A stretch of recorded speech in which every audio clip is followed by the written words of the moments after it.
This is ITV. Certainly the best.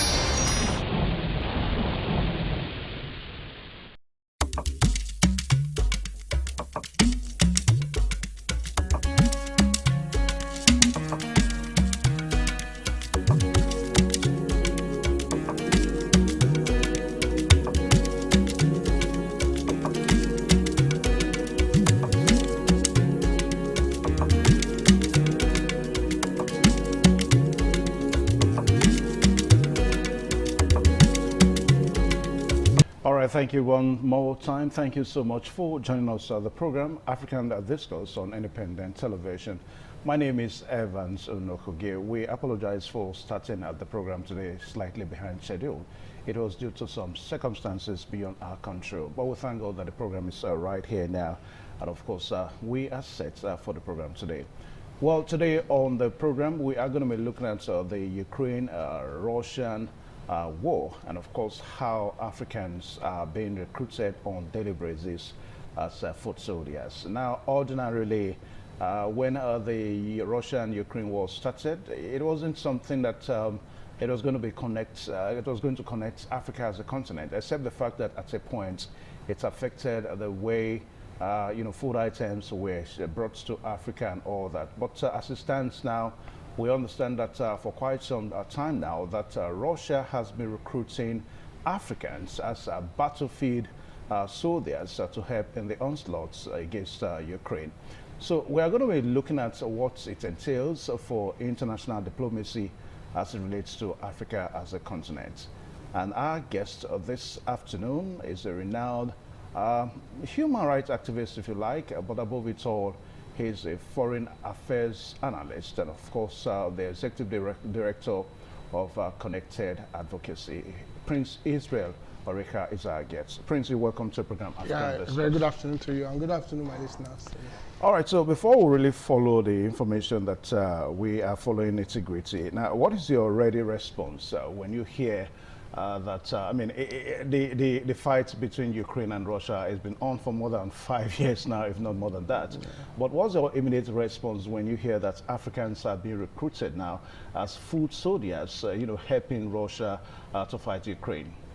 I think my own take is that report is one-sided in the sense that there's not a valid proof from the Russian government that they are currently, or any advert put up by the Russian government that is recruiting Africans for that stuff. So it's only a report and investigators who have made that known.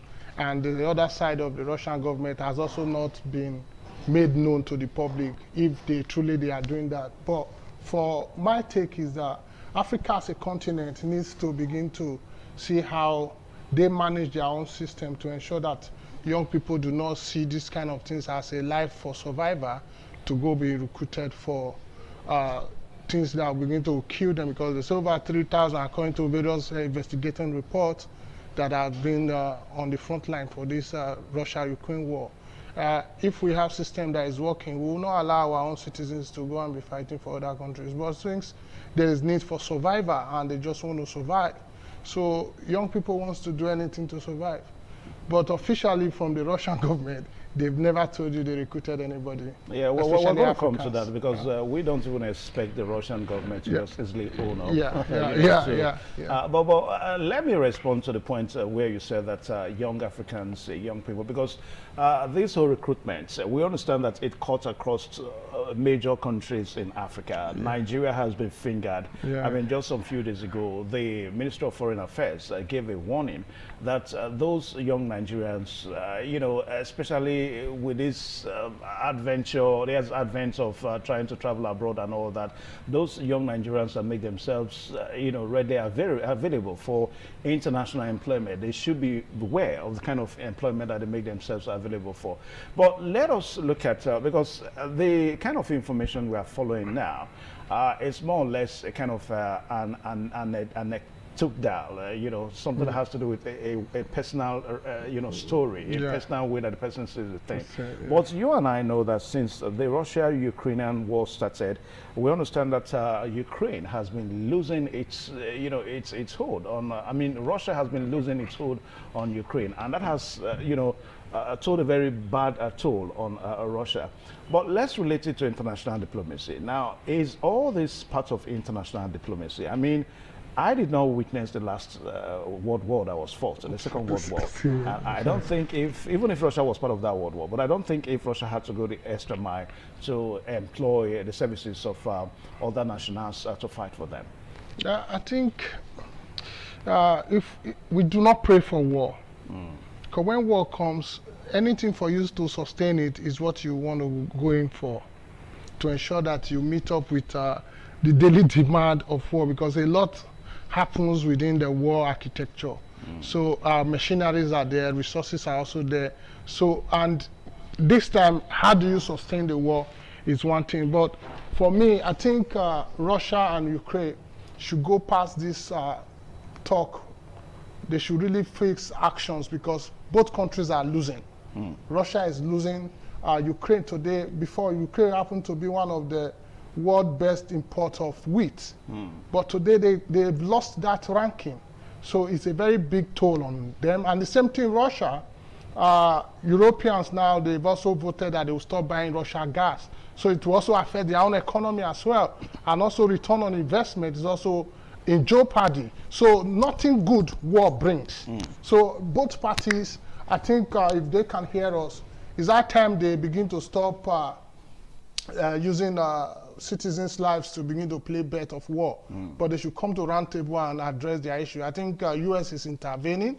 I think last week when I was following through, over 5 days of discussions now to broker a deal for both sides. But I think they should take any of the deals to end the war so that the economy can bounce back. Ukraine is losing in our agricultural sector right now. Most of the citizens, they are now refugees in Europe, America, and every part of the world. And the same thing with Russia. Some of their own investments are also going down the drain. So there is nothing good war brings. But for me, my take is that they should ensure that they bring this war to an end, because it's also having a toll on us. If not for the war now, you wouldn't have been hearing Africans now being recruited as a foot soldier at the front line, which ought not to be so. So more often than not, a war do not have any good thing that it brings. It only brings destructions. Now, let us look at the aspect of international diplomacy. I know that for international students, they may have a better way of looking at it and understanding the whole thing. But I don't know, this idea of taking other nationals from another country, I mean, we're talking about Russia crossing into another continent, recruiting able-bodied Africans. Is it part of international diplomacy? It's not part of international diplomacy. And also, just as I've said, Russia has not publicly declared that part, because none of the Russia officials, even the ambassador, said this is a propaganda. But it's true, we have it that both in Uganda, Kenya, and Nigeria, they've been fingered in this kind of talk. But my own take is back to Africa. If we have system that is working, there's no way our youth will be recruited, whether directly or indirectly, into this part, because I've not seen any public publications that also say Russia is recruiting. So maybe it's a prosy recruitment, whereby maybe they are lawyering where they get the terms of agreement or the purpose of employment changes. So I think in more scenario it could be that. But also considering the level of system in Africa, the level of poverty. Most young people just want to live. I take a sample of so many young people who actually, what their take is, let me just have a greener pasture, let me have where systems are working so that I can, anything I want to do. So they want to bet their life for it, just anything that will make them leave the shore of Africa. Okay, now I'm going to read out something to you. This is going to be in response of what you said, that the Russian government has come out to deny that it's just propaganda. Now, this is an update, and this update was released about some few days ago. And the report is that a growing number of African men serving in the Russian military is sparking international alarm, with a number of African nations voicing their concerns. A Kenyan intelligence report released on February 19th claimed that at least 1,000 Kenyans, 1,000 Kenyans have been recruited to fight for Russia through clandestine recruitment network. Officials in Nairobi are now moving to shut down an estimated 600 recruiting agencies and are pushing Moscow to ban the recruitment of Kenyan Ukrainian soldiers. So that's, what we say about that? I mean, this is coming from the Kenyan authority. I remember a while ago, we also said that a few days ago that the Foreign Affairs Ministry in Nigeria gave a warning. Yes. That is what I'm saying. What I still say still stands for my own part, based on my own opinion.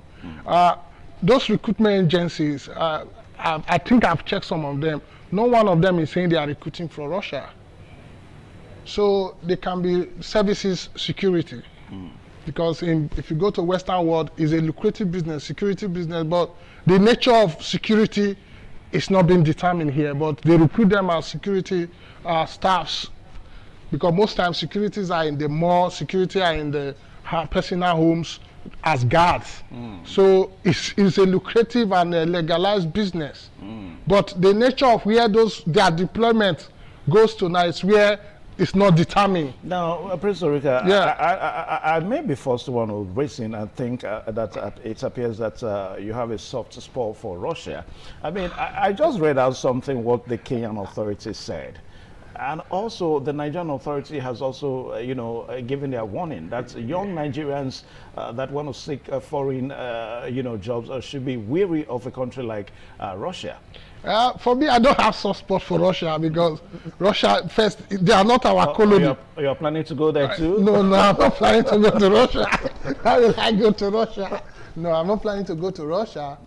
My own take is there is no unofficial statement because I read through their site. I did not see any publications that said Russia is recruiting. So I can't stand because this is a media station where I cannot vet for. Even the investigative report said they couldn't even ascertain the parts of the Russian government to claim or to confirm if what they are saying about them is true. So it's just one-sided story. So I want to take both sides of the coin before making my own judgment. I don't support Russia. I don't even have any link to interest to be in Russia. But just as America is wading in, my take is they should allow the war to end. Okay.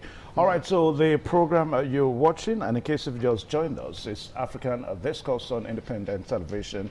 And our focus this afternoon on the program is looking at what seems to be the latest now, the Russian-Ukraine war. The ongoing war is been more than 5-6 years that the war has been on. And some of the latest information we're following now is that Russia is beginning to look elsewhere. And now the tentacles is on the continent of Africa, whereby young, able-bodied men are recruited into the Russian army to help in the fight against Ukraine. And we are looking at whether if this is part of international diplomacy arrangements and what does it hold for international diplomacy. So we'll be right back. We'll take a short pause, and after which we'll come back for more issues on the topic this afternoon.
You're still on the program African Discourse on Independent Television. We are looking at the Russian and of course the Ukrainian war that gradually we understand that Africans are being recruited to be the foot soldiers for Russia and to fight against Ukraine. Prince Israel Oreka, is our guest on the program this afternoon. Now, Prince, backstage, we were briefly discussing that if it is true, America will just easily come into Russia and, bring all their international justice system and say that this is against human rights and all that. Yeah. But you and I know that even America is not free. I mean, one of the easiest ways to get an American citizenship today is if you, as young as you look now, if you go to the U.S. and you pledge your allegiance to become a member of the U.S. Army, readily you're going to be given American citizenship. So if America is guilty of such in the first place, why do you think they may want to judge Russia in that direction? My take, America have been trying to play the role of the big father, the global leader, the police of the world, trying to ensure there is law and order. And they've been playing this for a very long time as the senior brother of the world, ensure there's law and order. So anywhere there's no law and order, you might expect Americans to intervene because it's part of their own allegiance, to part of their foreign policy to ensure that there's global peace. So that is why if you violate any human rights portion, like what they allege that Russia is currently into now, yes, they can face another sanction, on human rights violation and also forced labor into the military to be slave. So, but that is not far-fetched. That's the role America has been playing. So they will keep playing that role, and I don't think there is any other big one in the world who can play that role because it requires resources, manpower to actually deploy this kind of world power. So some that they've not even finished managing their own small economy because money they vote on foreign policy is huge, and now causing stabilities everywhere requires a lot of resources. So that is part of their foreign policy. So, but for Russia, if this is being valid, I think America has a stake to also come in to look at it. Because ever since it's only America now that put the deals together for Ukraine and Russia to ensure that there's peace, lasting peace. So if this comes up, I think they can still take it off. Okay. Yes. Now, for America, they want the war to really come to an end. But for a country like Russia, the war should go on. Now, what do you make of the war in the first place? I mean, what would you say about a country like Russia, almighty Russia, so to say, and maybe a little country like Ukraine, Russia, calling for the aids of other nations of the world to please come to their aid as against Ukraine. What do you make of it? It's a big, I felt pain because Russia happens to be one of the big two in the world. Now calling or recruiting Africans into the army, I think, means not how we rated them they are today because war has eaten deep into their own infrastructures, into their own manpower. So that's why they are now looking for arms, if verified true, because it's currently alleged by their government. So my take is dialogue should lead the way because now the war hasn't brought anything to them. Now we've seen conflict everywhere. They are losing up on their own foreign direct investment, sanctions everywhere, and even the same Ukraine. Ukraine is not also finding it easy. Almost all their citizens are abroad as refugees, the ones that couldn't escape, and some are also died. So war does not bring anything good. So my take is to Russia, they should cease fire, Ukraine, they should cease fire and come to a dialogue and put all their greeds on the table, because I know it's resource greed, supremacy greed. So can they not just talk about it and end this war for heaven's sake, so that allow more young people, especially from Africa, who are being bedeviled with poor governance system, poor economic system, poverty here and there, who wants to grab this offer? People are crying, warning. You are warning people not to go and join those kind of thing if it's there. Have you fixed your system to ensure that your people stay in their homes? Because for you to send somebody not to go outside, there should be food inside the house. There should be enough to take care of them inside. So Africans is also a big shame to Africans. The AU, the ECOWAS, the multinational government, the government itself across the states in Africa, They should begin to see how they want to develop their own.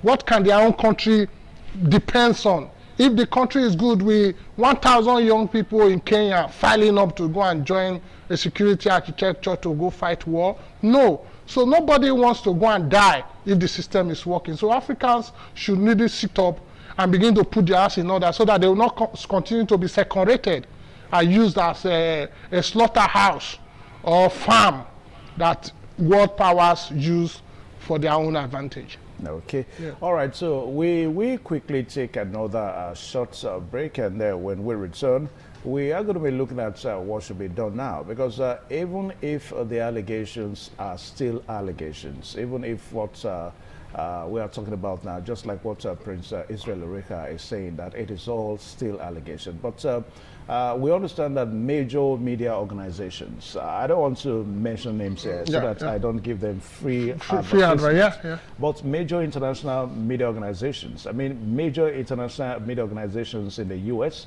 in Britain.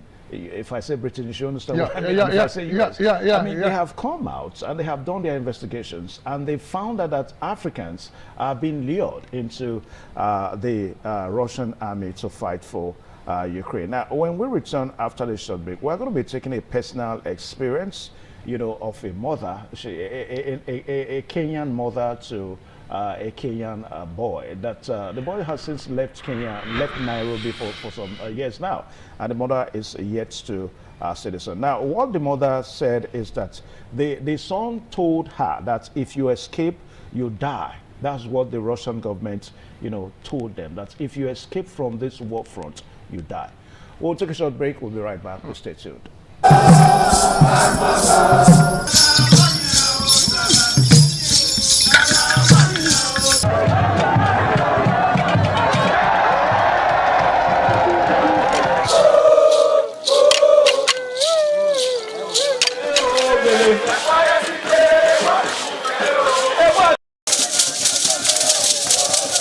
In the evening of the initiation day, all the newly initiated Edion danced to the residents of the Odion Way and also visited some homes of the various senior elders, where Chief Elder Ogbeide Onwonse was very conspicuous, especially at the country home of Sir Chief Dr. Gabriel Osawo Igbenedion with his family on the night of the initiation.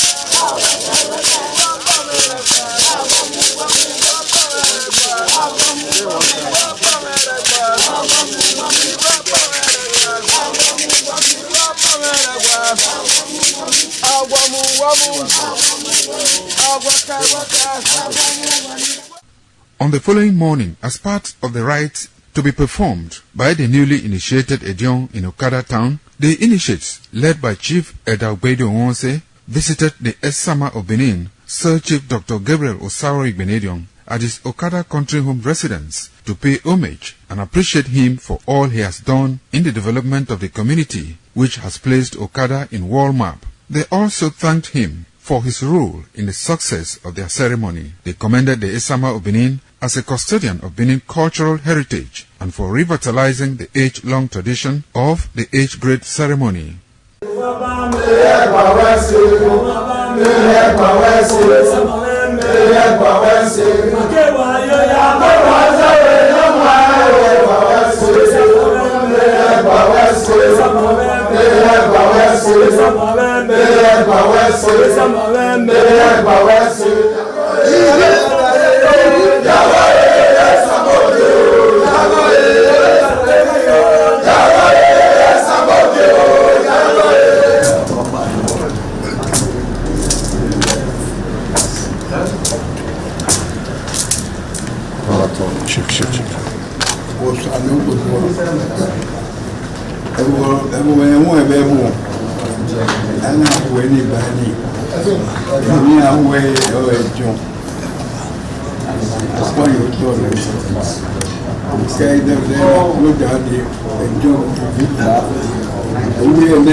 Jolúwé náà ọba tó wà pẹ̀wọ́.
All right, thank you so much. The program still on your television, Independent TV, and the program African Discourse, where we look at issues on the continent of Africa. Today, our focus is on this worrisome, background or backdrop that Africans are being recruited into the Ukrainian and Russian war. Thereby, Africans are dying by the day. All right, so just like what was said a while ago, that, a lot of persons, like what you are saying here, that it still remains an allegation. But I read out something out to you a while ago that a foreign media, published. If you escape, you will die. That's what a foreign media said. Now, I'm going to read out something from a mother who happens to be a mother to a son. A Kenyan who is in Russia as it stands. Now, Anne Undura fights back her tears when she talks about her only son 6 months ago, Francis Rona, who went to Russia on the promise of a job as an electrical engineer. She has not been able to reach him since October and is no longer sure of whether he's alive.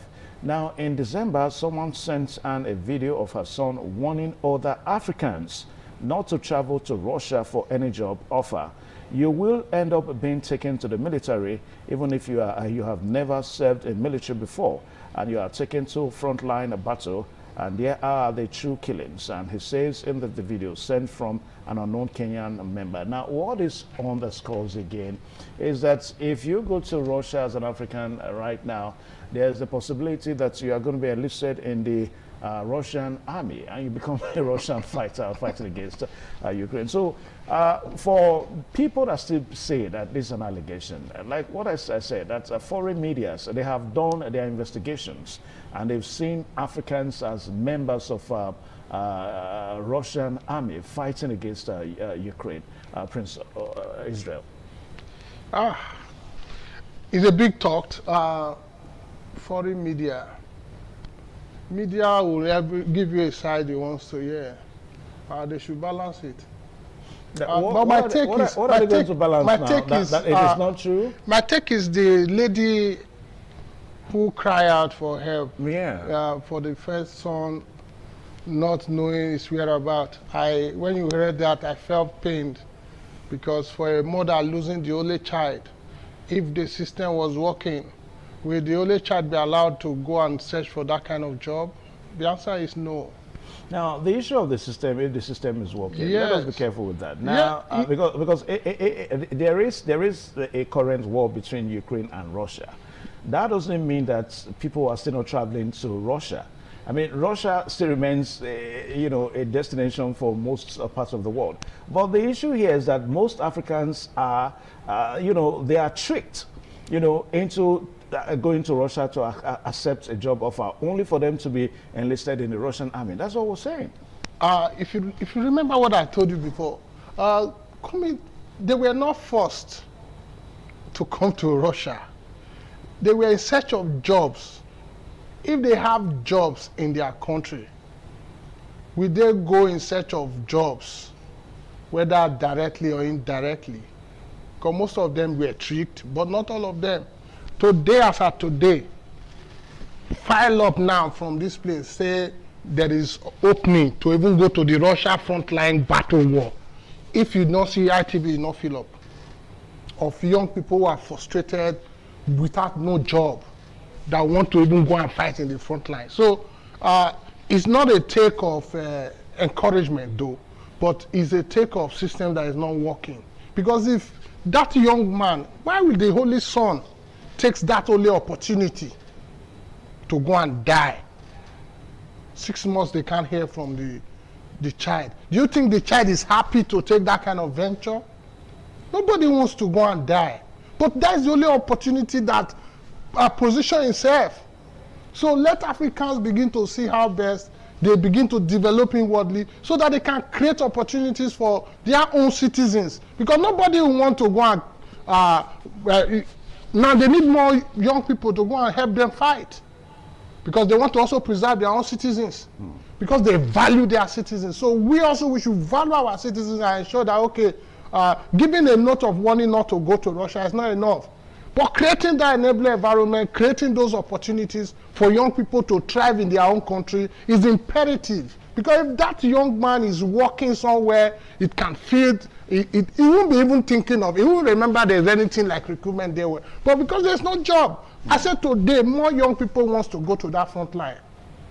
If you give them that opportunity now, even if Russia advertise it, they will want to go.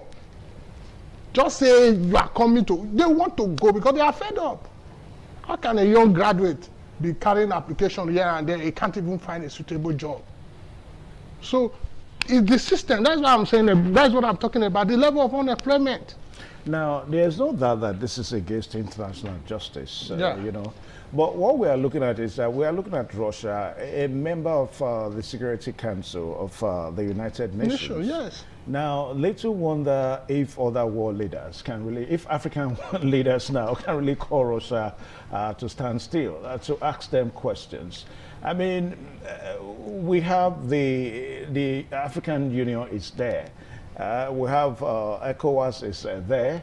And of course, we have other, bloc within the sub-region in Africa. So can African leaders now, can they call Russia to order that, hey, stop recruiting our nationals into your war fronts? I mean, we are not part of this war. So why are you forcing them to fight for you? Can African leaders do that? For my own take, I don't think there's any African leader that can do that. Really? Yes, because as we speak, it does not breach their own diplomatic relations. Even with the likes of South Africa? He hasn't, did you hear in the report now, South Africans, they don't travel, so they have system that covers them. No, we're talking about Africa here. I mean, this is an African problem now. Yes, but you talked about AU. AU, I see AU like a toothless bulldog.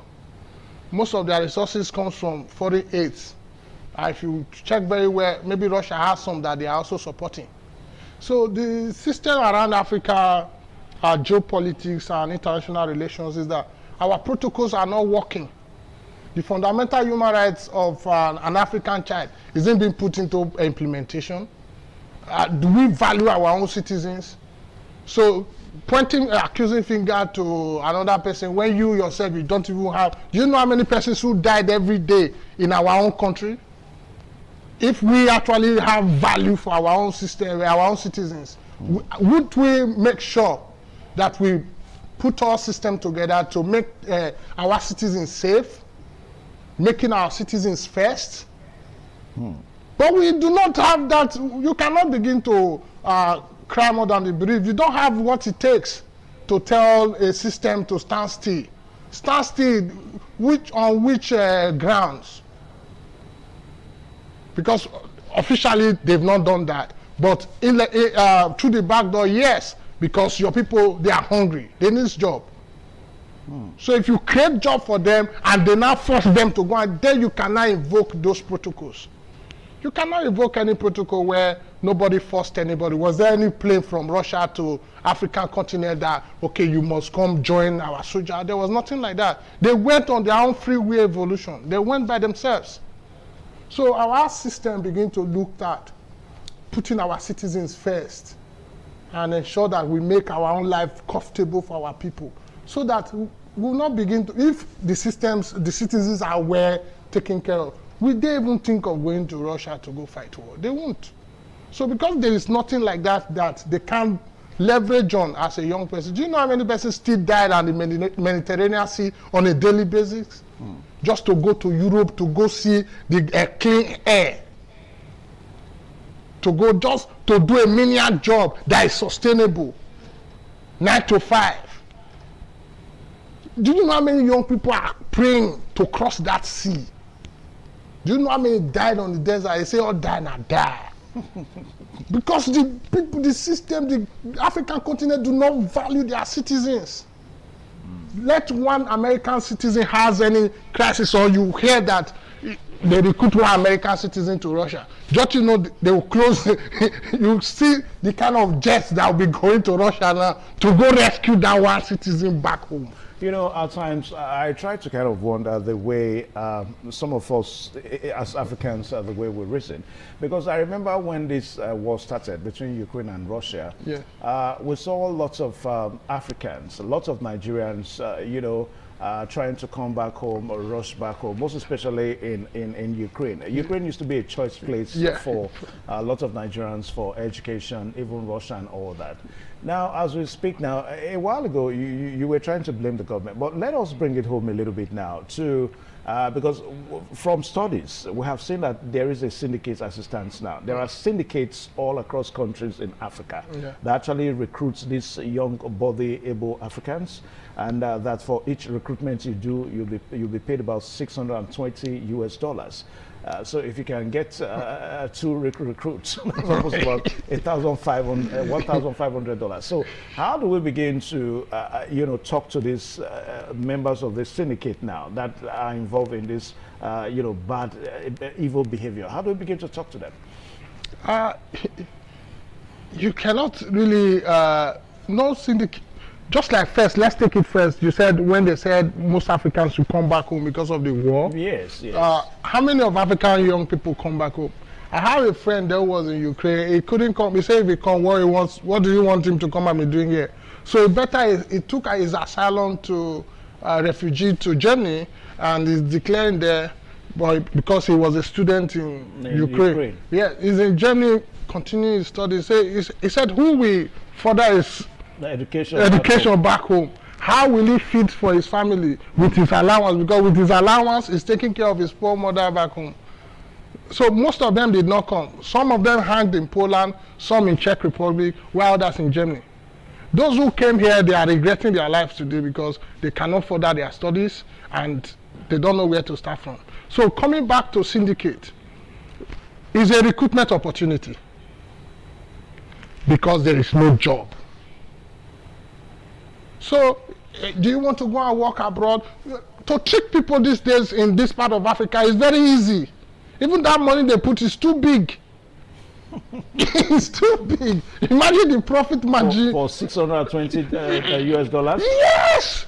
Because have you been to if you're on your way to Mali, Burkina Faso and those areas, you ever see the way people eat crumbs from dustbins and you understand how the system is. Telling somebody you also, that money is big. It's big. And there will be more recruitment agencies as long as we refuse to fix our own country and make it good, suitable for every one of us. There will be more. You can't stop those syndicates.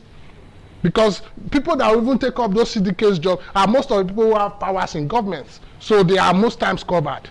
Now, a while ago, we were trying to look at, you know, the implication that this holds for international diplomacy.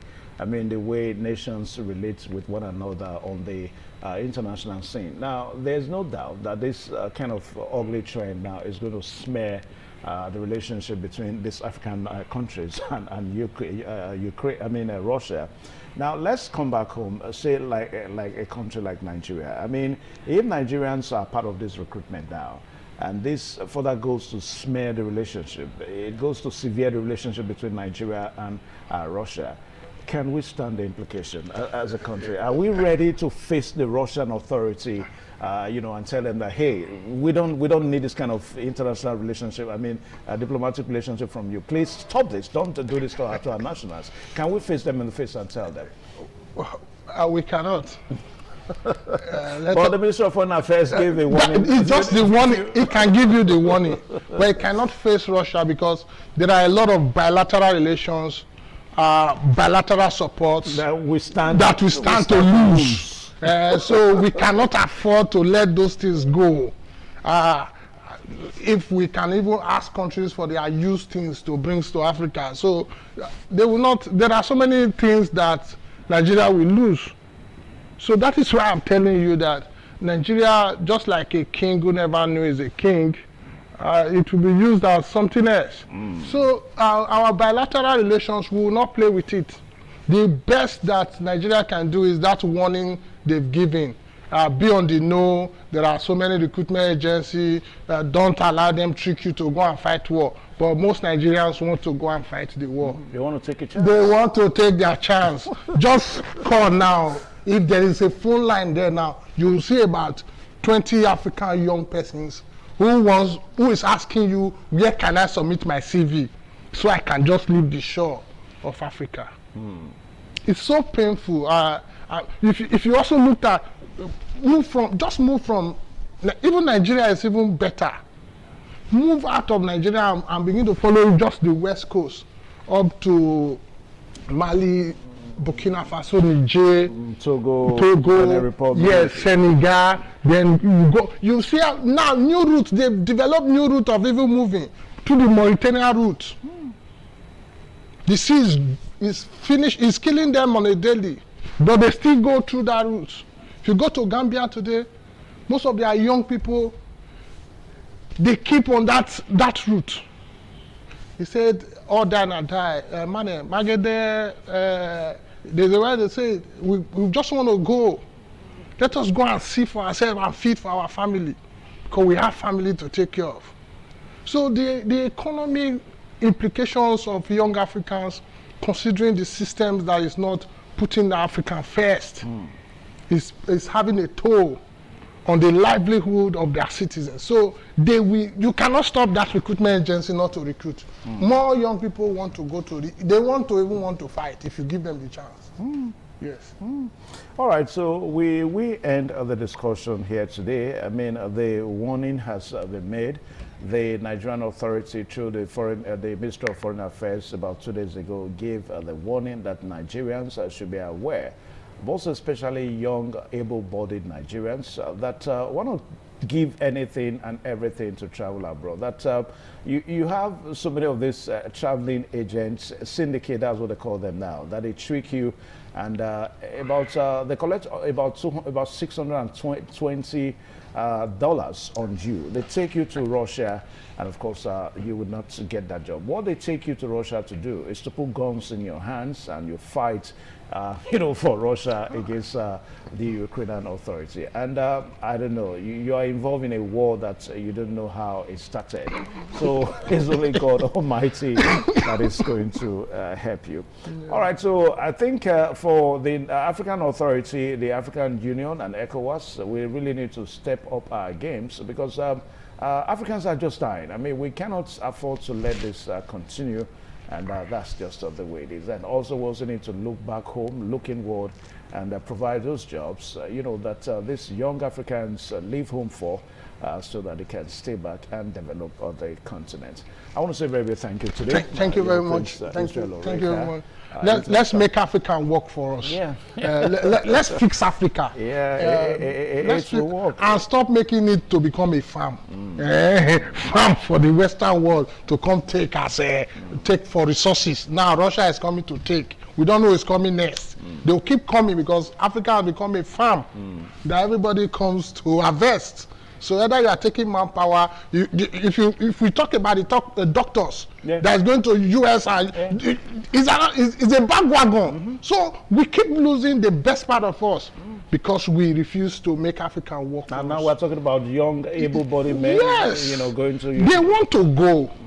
If you put a plane in Benin Airport, even that plane, the next 1 hour is filled up. They want to go. When the system does not accommodate excellence, does not accommodate innovation, does not accommodate creativity, how do you want them to thrive? And young boys wants to pay bills. All right, thank you so much. Prince Israel Oreka is an international affairs analyst and, of course, the executive director of Connected Advocacy. So we hope when we call you again, you oblige us so that we can look at some other issues in the continent of Africa. Thank you so much. Thank you, sir. All right, so this is where we end the program today on African Discourse on Independent TV. Until the same time next week, my name is Evan Sudokoge. Good afternoon.